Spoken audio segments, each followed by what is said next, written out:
Hey guys, we just got back from the sci-fi film Annihilation, starring Natalie Portman, and I'd like to sort of summarize my thoughts on the film in like 2 or 3 words.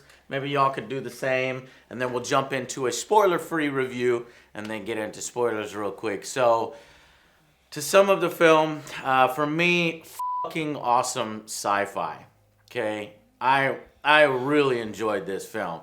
It really surprised me. I think it helps that I knew absolutely next to nothing going into it, other than it was kind of a sci-fi. The marketing for the film makes it appear a little bit like a monster flick slash sci-fi, but I had never really heard about it. There's not really much studio backing. Like, where's the trailer? There's not a lot of marketing. And so I was like, huh. So I almost kind of looked down on it, thinking, oh, it's gonna be shit, or it's not gonna be very good. It's gonna be a kind of a by the numbers thing and filled with tropes and poor writing and stuff like that. And it ended up pleasantly surprising me. This is the kind of sci-fi that's I find awesome and fascinating, and that I think is rare in Hollywood, that you actually see something different. Now, it does share similarities with a lot of really good movies. You can argue a little bit of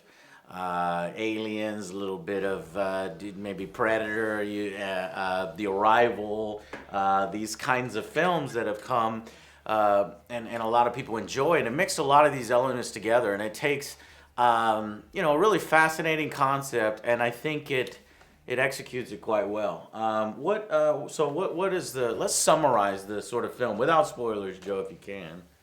Okay, so basically what happens in this movie, a comet falls from space and hits a lighthouse. Then that creates a shimmer, and yes, what did they call it? It was a shimmer, and it's expanding, and so they're concerned about this phenomenon, and it's affecting the environment, and they're trying to stop it from taking over like the cities or something. Mm-hmm. So these 4 scientists have to come in and get to the bottom of it, essentially. Yeah, that's basically it. So, try to summarize the film. Visually, like, amazing. Okay. I really like the visuals on this, and the way they like depicted the transformation of the environment on the inside. I really like that. Yeah, I was wondering if we were going to get a good payoff of going inside this phenomenon, and I think ultimately that's one of the parts of the film that's strongest. What about you, Alex? If you can give me your sort of short summary in a few words. Okay, of what I thought of the film or the film itself. So like the first, I'd say 80% of the film were really, really good. And I came in not thinking I was going to like this movie. This was actually made by Paramount, who did The Arrival. But unlike The Arrival, they didn't put out, they put out, I mean, I saw ads nonstop in different trailers. And the first trailer I saw for this movie, I didn't know what to think, but I was excited about it. And I watched a trailer actually last week, and it made me kind of not want to see the film, because it would look more like a basic monster movie where they go in there and there's monsters, and I didn't care about it. But that's all this was about. No, it wasn't. It was much more than that. Yeah, and so there were some scenes that were just gorgeous. I mean, they really did a good job showing what like a different environment would look like. They did funny things with the lights, and up until the end, which I think we all kind of have very different takes on. I really like this movie. But in a few words, like when I walked out, I was like, fucking good sci-fi, and so I heard somebody else say, freaking weird. Mm. What would you say in like 2 words if you had to summarize? I wanted more. I was like disappointed. Wanted more? I wanted disappointed. Wow. It just fits the end. The ending of this movie was like the ending of, let's say, 1 in 3 Asimov books, 1 in 3 Philip K. Dick short stories. Where I haven't read any of these. This is actually based on it's novel. Another novel. I saw it on screen at the end of the film. It's good that I didn't know about that either. But and I think it's a trilogy. Mm-hmm. So I'm wondering if we're gonna get more of these. Oh, I don't think so. I don't think we should, because I think this one really kind of ends and it's self-contained. I disagree with Alex wholeheartedly. I think the end of the film is just as strong as the beginning. Now, it's very, very visually awkward, and some people are going to feel, oh, that ruins it. I think Joe is one of those people that I agree with Alex. They kind of ruin it at the end. No, me, I'm like, wow, okay, that's really interesting. So we'll get into that in spoilers. But as far as the overall film itself, it was more than just a sort of a sci-fi monster film. You see the trailer where this chick gets pulled into a house. You're like, okay, this is a stupid monster film. But no, it's got a lot. It addresses a lot of different themes. It ties its characters really well into the story. It's not just concerned about the discovery of this new phenomenon, but it also an inward look at not only the characters and their interrelationships amongst themselves and their friends, but also the relationships of human beings with animals, with plant life, with biology and DNA and all this really interesting concepts.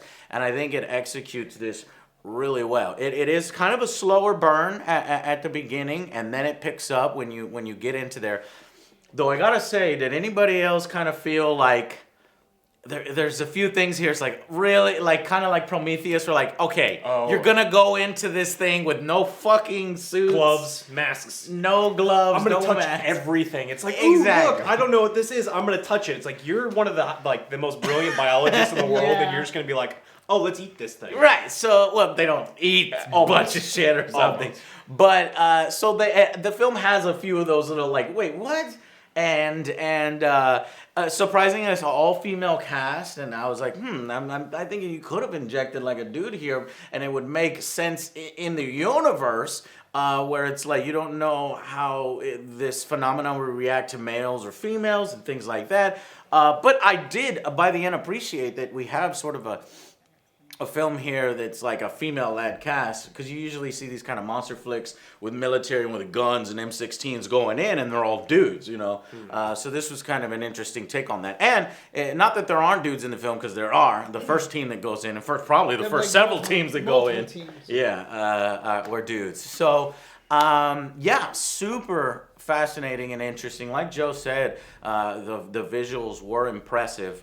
And it's hard to talk about the film without giving too much away. How do you think Natalie Portman did? I think she did a great job. I mean, it's just like this is the star-studded sci-fi thing that's been tried over and over, and I think this one did a pretty good job. I mean, it was, you mentioned it was slow, but I wasn't bored. Like, I recognized that it was slow, but there was enough suspense there that you're like, I want to know what's going to happen, and they weren't rushing from like event to event to event, which can get tiresome in some of these movies. And so actually, I appreciated the pacing. The pacing was excellent. Good call out, where you were fascinating the whole time. You're going on this journey. You go inside this area. It's not disappointing. There is some really interesting and creepy shit. Some things they could have explored even more, but they don't give you everything, and that lends well to the whole concept. And at the end, they don't shy away from actually giving you the money shot. They give you the money shot. And whether it was executed well or not, you can talk to these guys in the spoilers section, but I think it was. So I'd say that the supporting cast kind of fades into the background. I think even who's this, Oscar Isaacs? Mm-hmm. He's in the film, but he really he's very muted, not doing much. He's not in it for very long. Yeah, and then some really talking about spoilers, kind of why, but yeah. It really centers around Natalie Portman and the cast of scientists that go in, and I think every one of those ladies did an excellent job at convincing me of the world. I think that if you're a fan of sci-fi, if you're a fan of sort of exploration movies and the unknown and even biology and stuff like that, you should definitely check out this film. It's so rare that we get kind of these sort of sci-fi things that in my opinion, are trying some new ideas. And this one is one of them.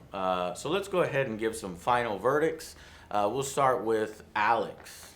So what I mentioned before is like this felt really familiar. Like the ending felt so familiar, but the first 2/3 of the movie didn't. Where we had this great exploration. It's kind of, you said it's a slow burn science fiction. You don't know what's going to happen. It's very suspenseful. And then at the end, they kind of fell back on something that was just so familiar to me. I don't know how far it's going to drop in the score.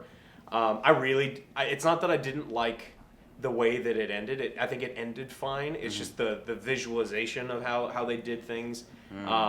And I think, well, actually, I'm reading the So article. what? So before the end. Oh yeah, get to the Paramount had no faith in this movie whatsoever. They actually aren't releasing it they're only releasing it in the United States, China, and Canada. So it's actually going to be on Netflix March 12th in every other market. Yeah. That's fucking cool. So if you are watching this from any of those countries, it's not those three, definitely go out and watch this. I think you're going to really enjoy it. As a Netflix film, this thing is like a fucking 10 out of 10, you know. But as a theatrical film, you know, I guess these guys will have different opinions. So what about tell me how you were feeling about the film before that ending? It was you actually, were like, what range were you in? I think this is like 8 out of 10. This is a great. That's your final verdict? 8 out of 10? No. Oh. Like up until that point, it's like an 8 out of 10. It was like just suspenseful enough. They didn't. You know, dealing with sci-fi, one of the things that you can fall into is when they try to explain how everything works. It's like, oh, this is invading. You know, this they is don't doing do that. Because then for some people they're like, that doesn't make any sense, and they didn't do that here, which was really nice. And then the end just kind of took me out of it, and the ending is kind of long. It was like 15 minutes of just like. I loved that stuff. So I'm like polar opposites. So that brought it down for you. I mean, this is above average, so I don't know, like maybe a 7, maybe a 6 out of. Damn, we're gonna go that hard. See, what's like we gotta get to spoilers. I love sci-fi. I love sci-fi. Oh no, so I love sci-fi I know, too. but like this was the ending for me was just. Run of the mill. This is what happens in all the sci-fi books and like the short stories I've ever read. I want to convince you in the spoiler section. But we'll definitely what's your talk about final rating? The lowest 7 possible. We'll give it a 7 out of 10. Okay. Alex is a 7 out of 10. What about you, Joe? Okay. Well, I'm gonna have to agree with him with the pacing. I really liked it. I was engaged the entire time, except for the subplot. There was this one subplot. They kept flashing back to it, where she like. Well, it was like Natalie Portman's character. It was like, well, this didn't really need to be in the movie. It's pointless. I thought it was, okay, whatever. But other than that, I thought it was entertaining the entire time. And then I see the ending, and it took me out of it. Oh, yeah. So the ending and the subplot that you're right, Joe, actually kind of goes nowhere by the end. Like, I think it's supposed to add a little more context between the characters. Natalie Portman's character. Yeah, because I mean, they definitely use it to explain they justify why each character did what they did. A little motivation explanation, but it was you were unnecessary. expecting a little bit more done with it. Okay, so what do you end up giving? So with that one, I really like this one more than The Arrival. Okay. So I'm gonna give this a low 8. Okay, all right, good, yeah. Well, after bringing that up, I kind of forgot about that subplot, and well, I do think it brings motivation to the character. Does it? Yeah, it does, in a way. It brings a little subtext, and I think that kind of deepening of the characters and making them human beings and more relatable and stuff like that is an interesting take. Rather than just kind of, because they could have gone pure military, they could have just a bunch of troops with suits and guns and shit and gone and, you know, that kind of stuff, but they didn't go for that. They went for something different. And it has its own weaknesses, right? So you felt the payoff wasn't enough. Golly, I was at a 9 the whole way through, and then that ending hit. And just like these guys, I was like, what am I looking at? I was so fascinating, and then a next phase happens, and you're like, and you're not sure at first. You're like, what? But for me, I appreciated that they went for that Hail Mary, and I think that ultimately I enjoyed the ending as well, and I find it fascinating. And there's lots of pondering questions you can ask yourself, and you can make it deeper if you want, or you can make it surface. It's not quite one of those films where it's like, oh, there's so many unanswered questions to go this way or that way. I think it does answer a little bit more, and that might have been the studio fighting the director. No, he wouldn't budge. So the studio wanted to reshoot the ending because the studio and all of the test audiences after didn't like the ending, and so they said we need to reshoot this, and the director said absolutely not. And so, I know why they didn't like it, and we'll talk to you in the spoilers. But I think ultimately it is a lot more intelligent film and a lot more realistic film with the way that it ends.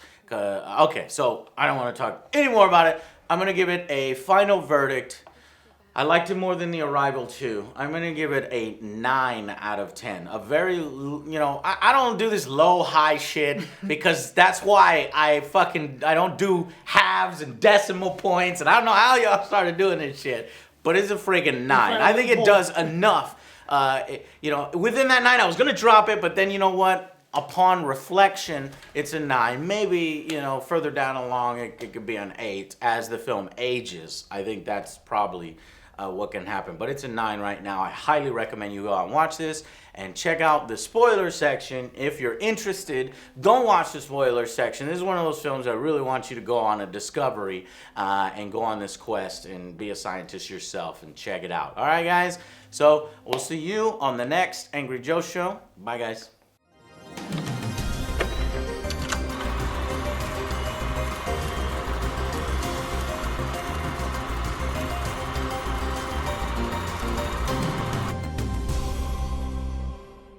All right, welcome to the spoilers section. Yay! All right, so you guys enjoyed the film and then boop, went down on that ending. So tell me what bothered you. So we had stunning visuals. Like you see them walking through the swamp. You see the Spanish moss that they've transformed to have little flowers. Let's say this up front. So what is in the area is a refraction of all the DNA of life. Okay, so trees are mimicking the structure of human bodies. Human bodies have their skin is moving and shit is moving around, mimicking animals and eels and stuff. And then, just so everything is mimicking everything else, and they're turning into amalgamations. A freaking fucking crocodile attacks at one point. Shark crocodile. A gator rather. And they do some gunplay in here. And they have the little monsters. And it's just it's a crazy area. Mm-hmm. So they set it up really well because you see a lot of these where they're walking through the mist. You see the shimmer in the background. You see the flowers that don't exist, and it's really cool. And you get really great scenes like that. And then at the very end, we get all. You guys remember all of the really bad 1990s Windows screensavers? Imagine if you had all of them playing all at once, and then the bad guy or the alien thing explodes out of a woman for no reason, and then turns into that. And then sucks blood out of Natalie Portman, and then turns into metal Natalie Portman, who fights Natalie Portman, and then there's more screensavers. This sounds fucking awesome. And it was so far away from what had happened. Like they did a lot of practical effects. I mean, I guess the rainbows and the shimmering wasn't there, but they made all of these like the flowers, and they hung Spanish moss everywhere. They did a really good job. And then at the end, you didn't like the CGI monster at the end. They were the CGI alien at the end. Okay, and I think that's the same way with Joe. Like a big butt, like a big anus with a kaleidoscope. I fucking love that thing. So what they're talking about is, ultimately, we go to the lighthouse, which is where an asteroid or a ship or whatever hit and created a hole. And and you go into the hole, and it's actually an alien ship. It kind of evokes a little bit of an alien hive, like Aliens. It's got a Geiger kind of design, and the lead female scientist is already in there. And yes, that was a little awkward. That's what I wasn't on board for. Like the alien is hiding inside of her, and she's like, I wanted to know what was in the lighthouse. I kept driving here. And that time has passed now. I know what it is. And then Natalie's like, what is it? And it's like, it's not from here. It's not from us. What do they want? I don't know. It's just, and then, wow, she spits up, light refraction. But then it creates this sort of... anus.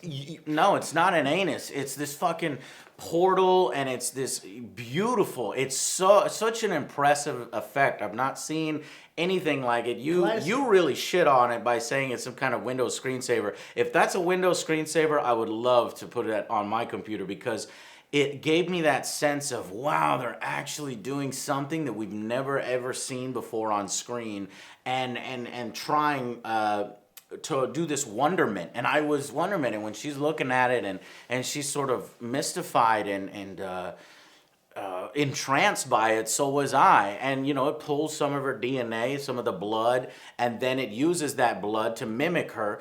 And then a Capri Sun version of her. You can make fun of this film so easy. I admit 100% that it can be fucking shit on really bad. But and I was like, okay, well, if you're gonna do an alien, and they did it, there's the money shot there. I was like, okay, I actually like the fact that there is a creature in here. How are you gonna do the creature? They chose this Capri Sun looking thing, as you would call it, but I thought it was fine. It mimics her movements.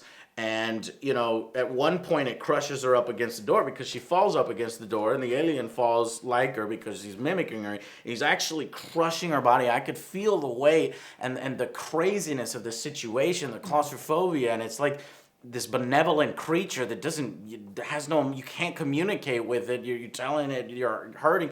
You can't even talk. It was great. I thought it was really well done. So it nearly kills her, but she manages to find a phosphorus grenade from one of the teams that went in there before.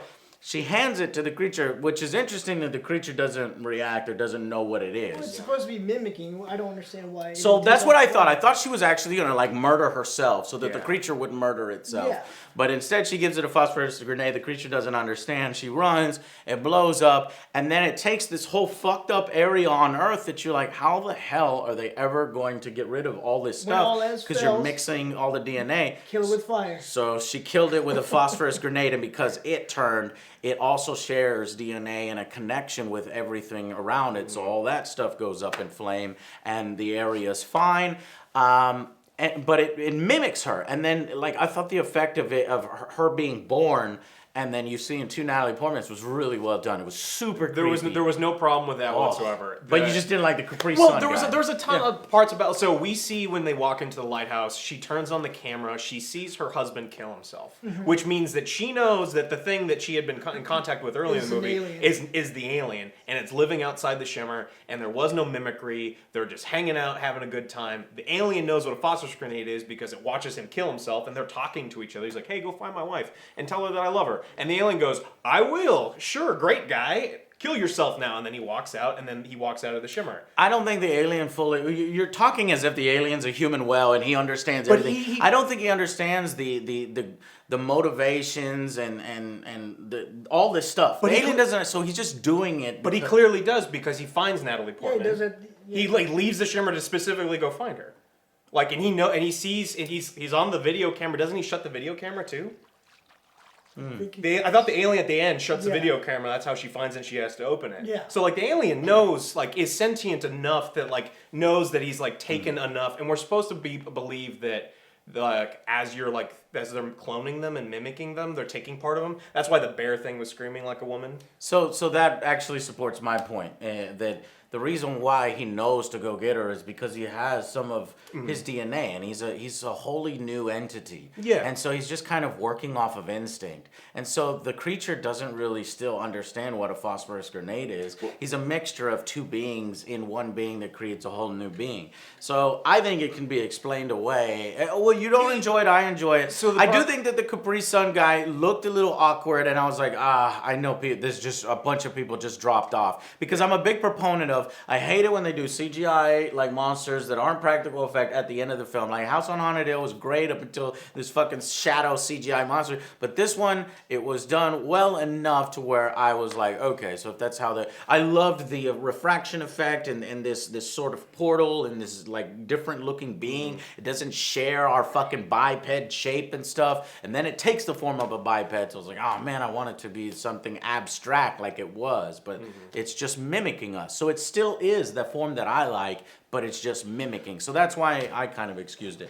But let's talk about the creature, Joe. So obviously we had the shark gator, which was really cool. But what other creature was in the film that I think was super awesome? Was it the bear? Yeah.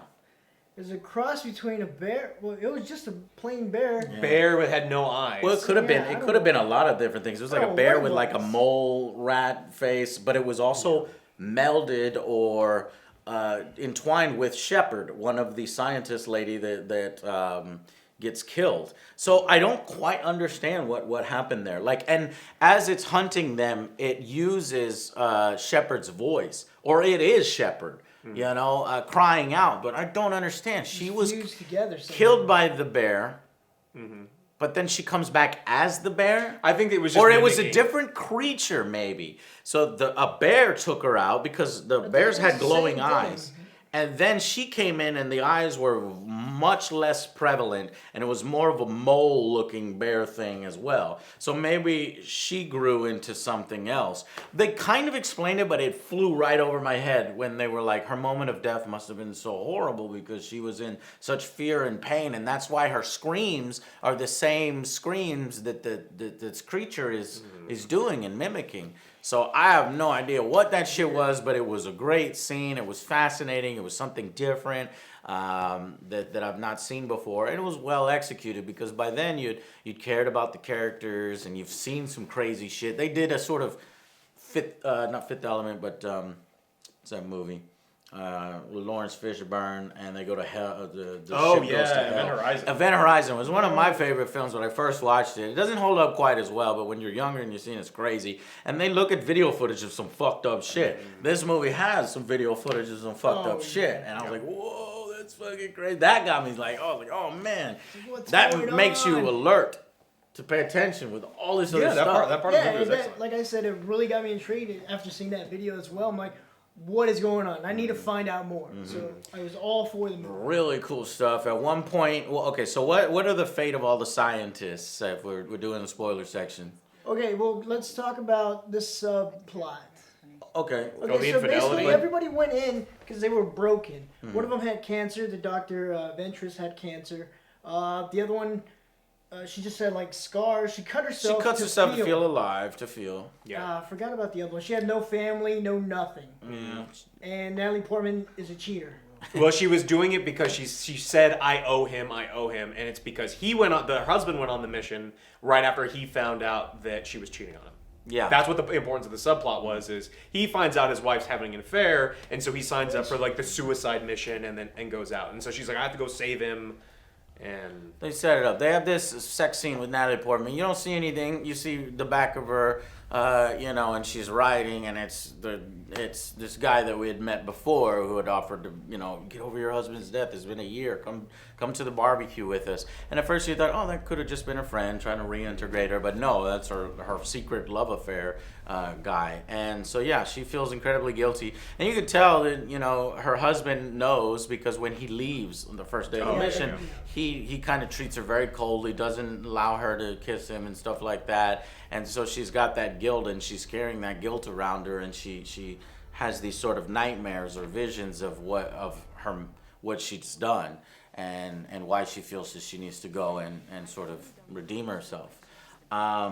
But the ultimate fate, I think, of some of these different scientists, one of them almost turned into trees. As she was walking away, she had flowers sprouting from her. Yeah. But those little flowers were actually just flowers with human DNA to make the structures. They weren't people that turned into trees. Yeah, we don't know where she went or what happened to her, which is cool. And then one of them got eaten by the bear and became the monster creature. 2 people got eaten by the bear. Oh yeah, that's right. So when the combined creature human just ripped the throat out of the lonely girl that didn't have much family and stuff, and so I thought that Natalie Portman, was essentially going to die at the end, and it is kind of implied that she is dead. She's something wholly different. Now, it's not, because when you're in this zone, your fingerprints are moving, you feel different, like your whole fucking DNA is fucked with.